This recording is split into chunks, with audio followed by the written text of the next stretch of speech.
apparently the government owns you. And apparently they own me too. If you want proof of this, we can take a look at this disgusting piece of legislation called the health bill that's making its way around the federal halls. Not only does the government claim ownership of your bodies and mine by deciding the who, what, when, where, why, the quality, the quantity of the health care, but they're also going to make other decisions which are not beneficial. And if you say, well, how is that proof that the government believes that they own us? Maybe we could bring it a little bit closer to home. It'll make more sense. I was at the budget meeting, the Volusia County budget meeting, where there's a 21% tax hike increase. Now they call it raising the millage rate. I am so sick and tired of Orwellian doublespeak. It's a tax increase. I'm so sick and tired of phrases such as we need to increase the millage rate to offset declining home values so the government can get their same cut that they've always got. Government believes that they own your bodies and they own the productivity of your labor.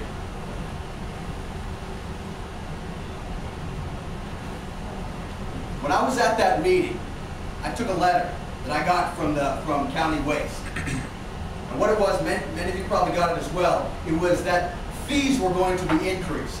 Fees, not taxes, right? We changed the words of things. Fees were going to be increased.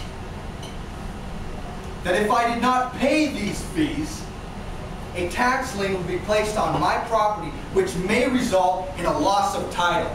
And I stood up there and I asked Chairman Bruno, sir, do you intend to come and aggress against my property? Mr. Deneen, are you going to take my property? And you know what I should have told him? I said, I'm a Second Amendment believing American. Step on my property and try to take it. And I firmly believe that. My name is Nathan McDonell. I'm running for State House of Representative District 26. And I am not owned. My great-grandfather was born in Poland, and at the time, when he was in his early 20s, the Russian army decided that they were going to conscript Poles and fight for Russia. My great-grandfather decided no, he wasn't going to be a part of that. So he stowed away on a ship, bound for America. He was legally processed at Ellis Island, and he made his way across the country with no money, no English, to Washington State. My grandfather was a Marine in World War II. He spent 3 years in the Pacific fighting the Japanese. I wore his dog tag for 7 months when I fought in Iraq. It was mine and his dog tag right here the whole time. My father was a Marine as well. My great-grandfather was not owned. My grandfather was not owned. My father was not owned. And I am not owned. And the government can go to hell if they think that I'm going to let a situation arise where they're going to own my daughter.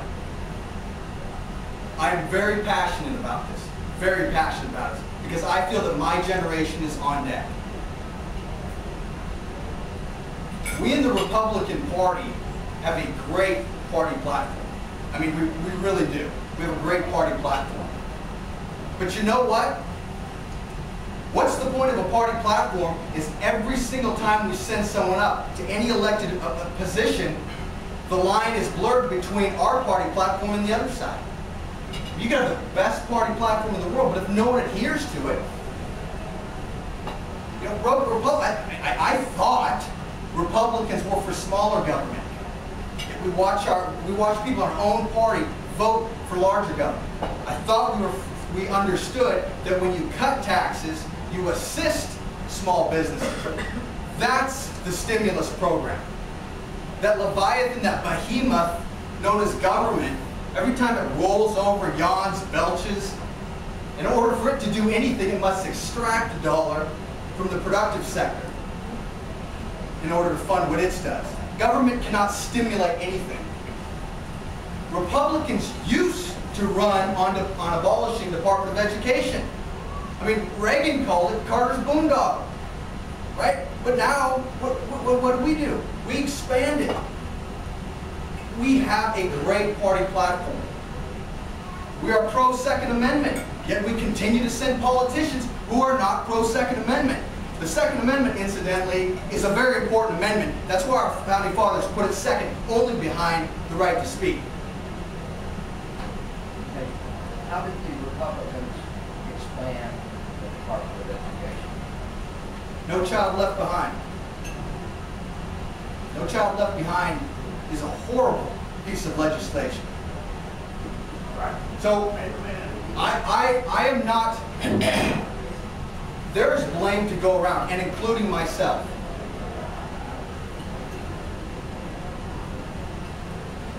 What we do when we listen to candidates is we ask them specific things. We say, well, where do you stand on taxes? And candidate Smith says, well, I'm for lower taxes. Well, that's great. Where are you on small business? Well, I'm for, I'm pro. Well, that's great. But we never vet his heart. We never vet his principles, his philosophy. We ask him a couple questions and they line up with us, and we say, well, he's our guy. Well, then what happens? 6 months, 8 months, 2 years, 8 years, whenever. What happens? We take a look at his voting record. We're not too happy with what we see. And then we censure members of our own party. Look, I mean, it matters what your core philosophy is. Yes, specific issues matter. I am a constitutionalist. I genuinely believe in the Constitution. I know that's foreign these days.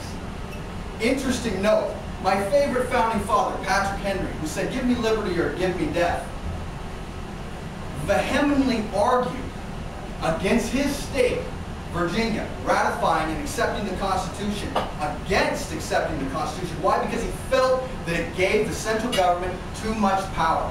Right? Look at where we're at. I mean, we just say, hey, can we just sort of move in a general direction towards the Constitution? And here you have a founding father afraid that the Constitution gives too much authority to the central government.